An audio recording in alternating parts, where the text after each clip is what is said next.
Hi hello வணக்கம். இன்றைக்கி அடை பாயசம் செய்ய போகிறேன். இன்றைக்கி கிறிஸ்மஸ் இல்லையா, அதனால் பாயசம் செய்யலான்னு நினச்சேன். அதுக்கு தான் அடை பாயசம் செய்ய போகிறேன். அடை பாயசம் செய்கிறதுக்கு ஒரு உருளி அடுப்பில் எடுத்து வச்சுருக்கேன். இதில் இப்போ நம்ம நெய் ஊற்றிக்கலாம்.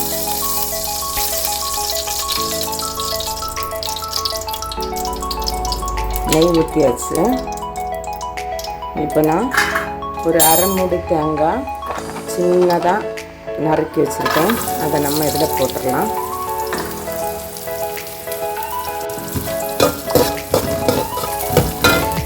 இதை நம்ம இப்போ கோல்டன் நிறம் ஆகும் வர வறுத்தெடுத்துடலாம்.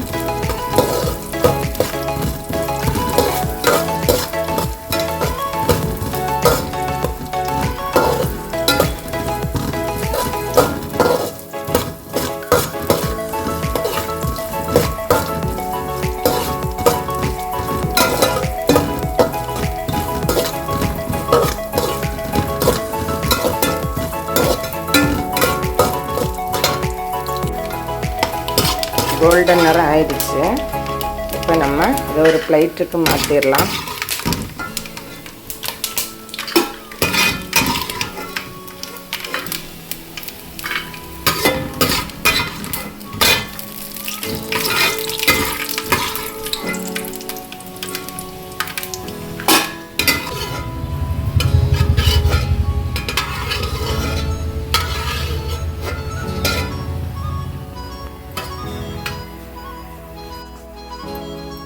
நம்ம தேங்காயை வறுத்தெடுத்துட்டோம். அதுக்கப்புறம் இதில் முந்திரி பருப்பு சேர்த்துடலாம். முந்திரி பருப்பும் வறுத்தெடுக்கணும்.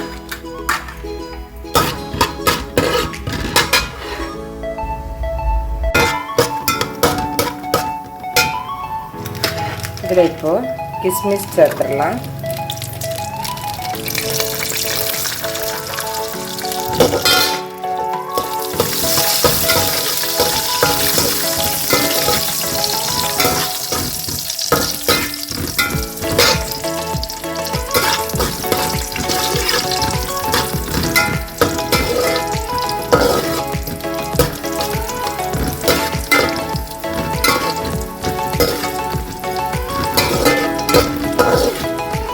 இதை நம்ம ஒரு பிளேட்டுக்கு மாற்றிடலாம்.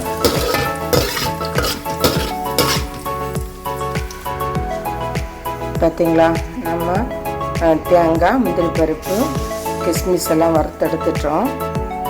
அதுக்கப்புறம் முந்திரியெல்லாம் வறுத்தெடுத்துட்டோம்ல, அதே நெய்யில் இப்போ நம்ம அரை கிலோ அடை எடுத்திருந்தேன். அடையை நல்லா வேக வச்சு தண்ணியெல்லாம் ஊற்றி பச்சை தண்ணியில் ஒட்டாமல் இருக்கிறதுக்கு பச்சை தண்ணியில் நம்ம கழுவி எடுத்துருக்கோம். பாருங்கள், இதை இப்போ நம்ம இந்த நெய்யில் போட்டுடலாம்.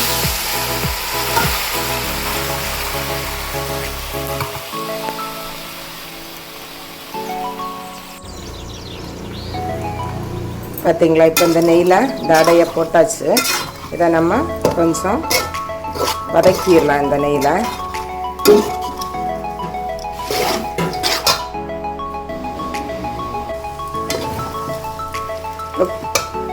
இப்போ கொஞ்சம் வதங்கியாச்சு. பார்த்துட்டேங்க, வதக்கியாச்சு. அதுக்கப்புறம் இதில் நான் 2 மீடியம் சைஸ் தேங்காய் எடுத்திருந்தேன். சின்ன தேங்காய் தான். அதை 3 பால் புழிஞ்சு வச்சுருந்தேன். ஃபஸ்ட்டு பால், செகண்ட் பால், தேர்ட் பால்னு சொல்லிட்டேன். அதில் 3ஆம் பால் நான் இப்போ ஊற்றுறேன்.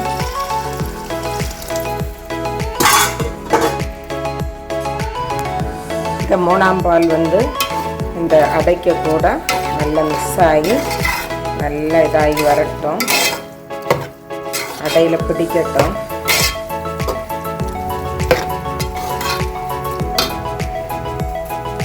நான் இப்போ இதுக்கு ஒரு 50 கிராம் ஜவ்வரிசி ஊற போட்டிருந்தேன்.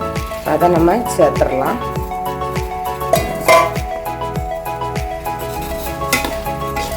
சேர்த்து நல்லா மிக்ஸ் பண்ணிடலாம்.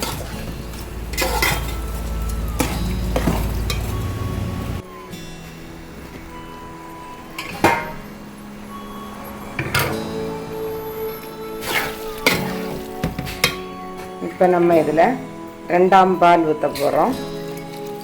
2ஆம் பால் ஊற்றியாச்சு. ஊற்றி மிக்ஸ் பண்ணிடலாம்.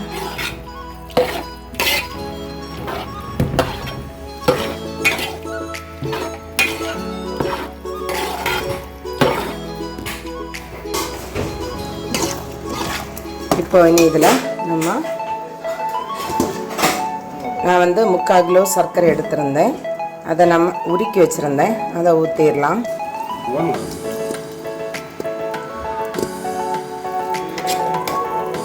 சர்க்கரை ஊற்றி வச்சு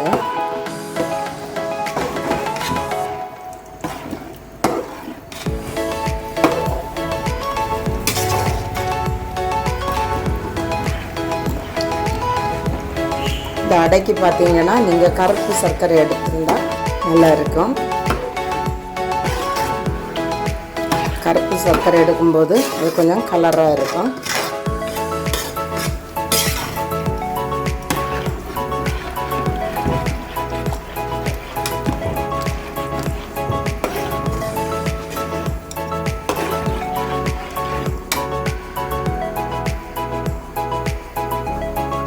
உங்களுக்கு வந்து இனிப்பு கம்மியாக வேணும்னா நீங்கள் சர்க்கரையின் அளவை கம்மியாக எடுத்துடலாம்.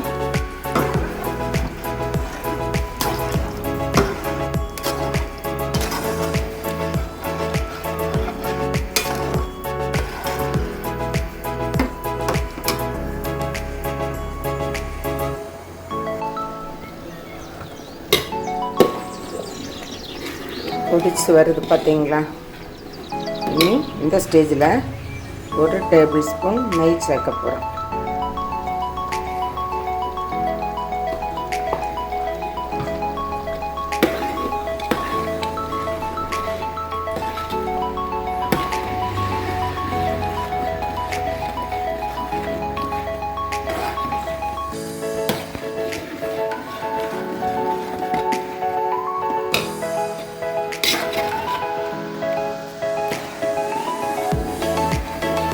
நெய் சேர்த்தாச்சு. அதுக்கப்புறம் இப்போ நம்ம இந்த ஸ்டேஜில் பொடிச்சு வச்சுருக்க ஏலக்காய் பொடி சேர்த்துக்கலாம்.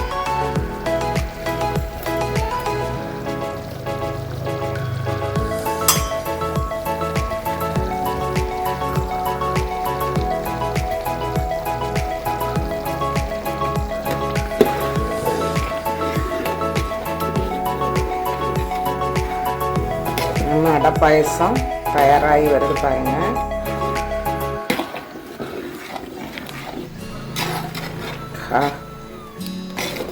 நல்ல மனம் வருது பாருங்க.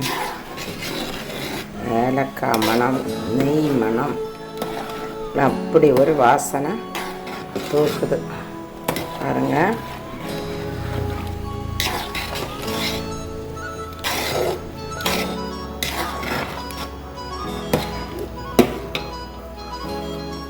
இப்போ நம்ம இதில் வறுத்து வச்சுருக்கோம்ல முந்திரி பருப்பு, தேங்காய், கிஸ்மிஸ், அதை சேர்த்துடலாம்.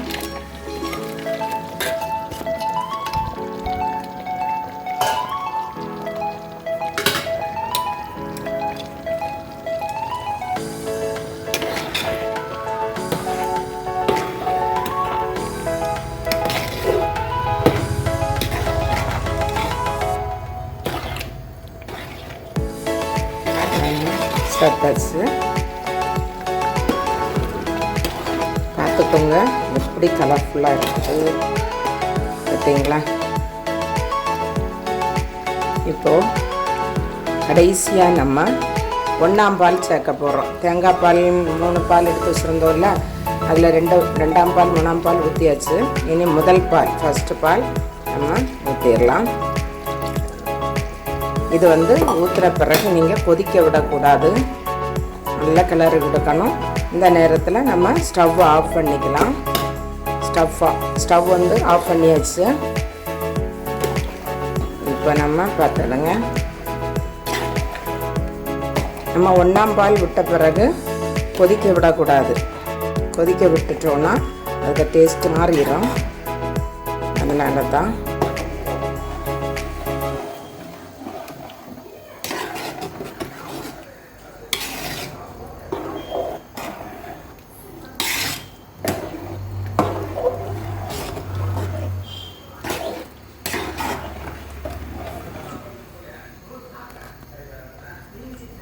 இவ்வளவுதான். பார்த்தீங்களா, அடை பாயசம் ரெடி ஆயிருச்சு. நீங்களும் வீட்டில் ட்ரை பண்ணி பாருங்கள், ரொம்ப டேஸ்ட்டாக இருக்கும். வீடியோ பிடிச்சிருந்தேன்னா லைக் பண்ணுங்கள், ஷேர் பண்ணுங்கள், சப்ஸ்கிரைப் பண்ணுங்கள். Tata, bye by.